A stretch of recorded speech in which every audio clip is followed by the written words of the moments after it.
I graduated from Harris High in 1964. So all through the 60s, the early 60s, they were there, even in the 50s and in the 40s, the late 40s. And as far as I know, since kindergarten, they were there. And so I went to a kindergarten, and Daddy would bring me to the barbershop when I was just a little girl. They were in the same place, same place. So they were in that same area with some of the other businesses right next door. There was the Carnegie dentist. Dr. Carnegie was next door. There was a shoe shop, a shoe repair shop. Yes. There was a cafe grill. So it was bustling. There was another dentist. I think he was upstairs, a Dr. Huff. But I believe these individuals have passed away. But we still remember them. It was just a rich history. And so I went to St. Joseph Catholic School from first grade through the ninth grade, and then they closed it, and then I had to go to Harris to graduate from high school. So I went to Harris from the 10th through the 12th grade, and while there, I was a part of all the social happenings that involved Fifth Street and the Harris, T.J. Harris Band. So the parades were a big to-do down here. Yes. Businesses, either they stayed open or they closed as a result when they knew that parade was coming through before a big football game. So the people, Daddy and Uncle Lee, would come out of the barbershops, customers, people were sitting on cars out here, all on Fifth Street. Yeah? Yeah. And it's like, so I graduated from, well, we both, went to parochial school, St. Joseph. We have a younger brother who's named after our dad, Lawrence Clayton. So when we grew up, even, taking us through high school graduation, I graduated in 69. And from that time, like my sister said, I think you went to Harris High School, I went to Meridian High. And all of that period, even during my junior college years, I did 2 years here. We used to come down Fifth Street practically every week and headed straight to our daddy's barbershop, Clayton Barbershop. And a lot of people knew of Clayton Barbershop, okay? There were my dad, Lawrence Clayton, our uncle, Lee Allen Clayton, whose chair was in the back, and towards the front, right across from our dad, was Mr. Neely Love.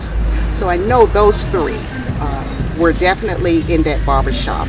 And everybody, if you mentioned when we were in school, if you mentioned Clayton Barbershop, oh yeah. I grew up at high school. People used to say, don't mess with little Clayton there. Her dad would cut your throat because he cuts hair and he does shave, So we grew up with all of that, including, about a block away or so, Dr.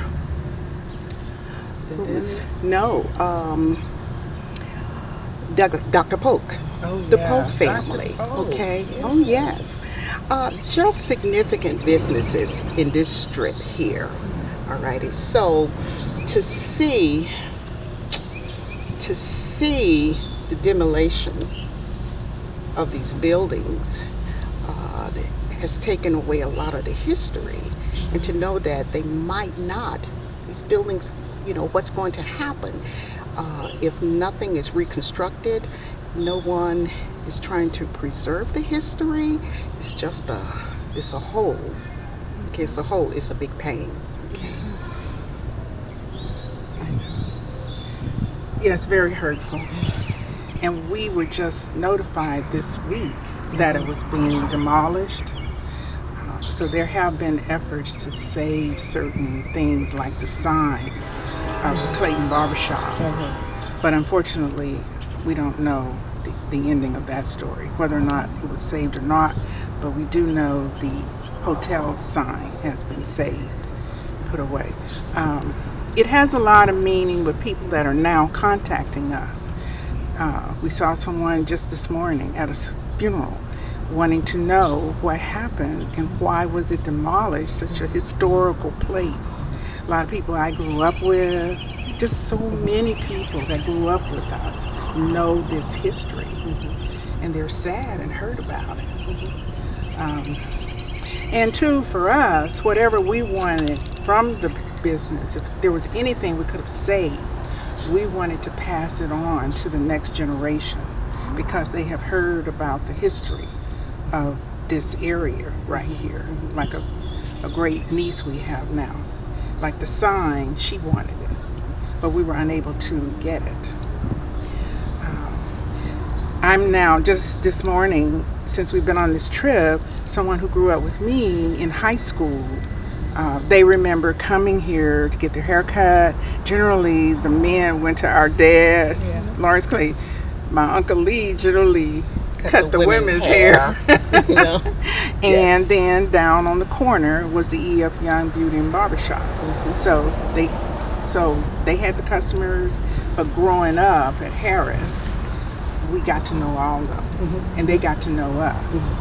So it's just hurtful, really, to see this now, but where do we go from here? It would be wonderful to know of the plan. You know, what is the plan to resurrect or to build something historical in this area? It would be wonderful to know that. It would also be wonderful to know where is the Clayton Barbershop sign, you know? Because if it's not someplace being preserved for the future of this area, like a historical area, then our family would love to have it. We will preserve it. And if there's any input that we can give to the restoration of whatever the plan that the city or the family, young family has for this area, we would love to be contacted. You know, in Houston, we'll leave the way that you can contact us. We live in Houston. We don't mind coming back here, any meetings, whatever. Just contact us so we can be involved too, because it has been all of our history, not just one family's history. It has impacted many, many people. Yeah, we have not only the young family, but we have the Clayton family, we have the Polk family. There's several businesses, several family businesses. The Kennedy family. I mean, several family businesses here, okay, that have been impacted and should be involved. Or we hope to be. Right. And I was going to ask you, so growing up, what do you kind of remember? What's a fond memory or fond times you had with your dad in the barbershop? Let me start with this one, okay? I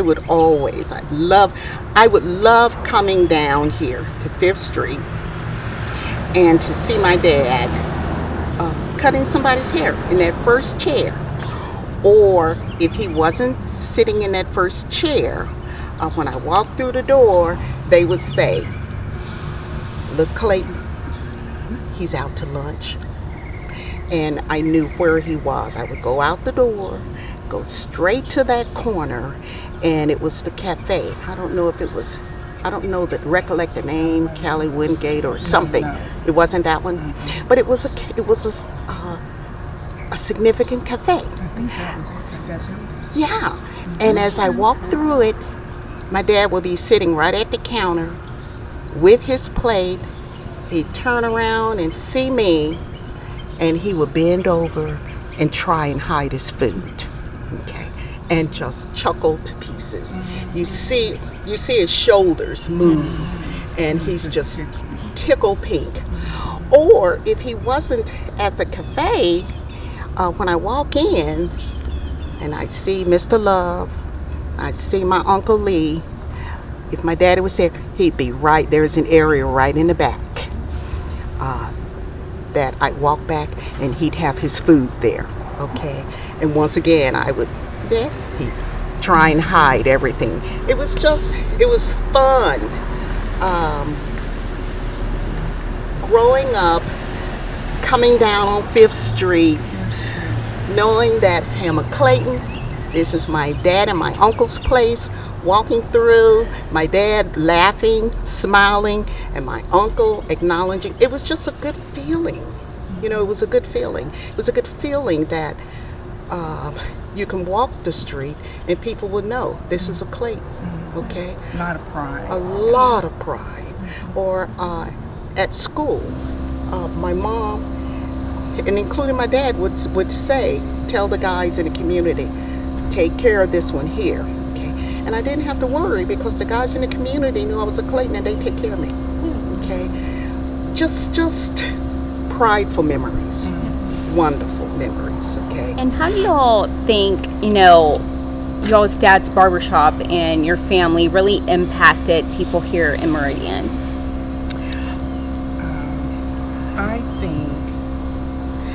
I think it was like a place like home, because I just heard from a relative in the last couple of days. She lives in Alabama. She said when she'd go get her hair done at the Young Beauty Salon, she said if you could resurrect the footsteps in the sidewalk down to the Clayton Barbershop, she was going right straight there because she knew my dad, Lawrence, and my uncle. And she says, Carolyn, there are just so many footsteps. I wouldn't leave 5th Street without going in there to see them.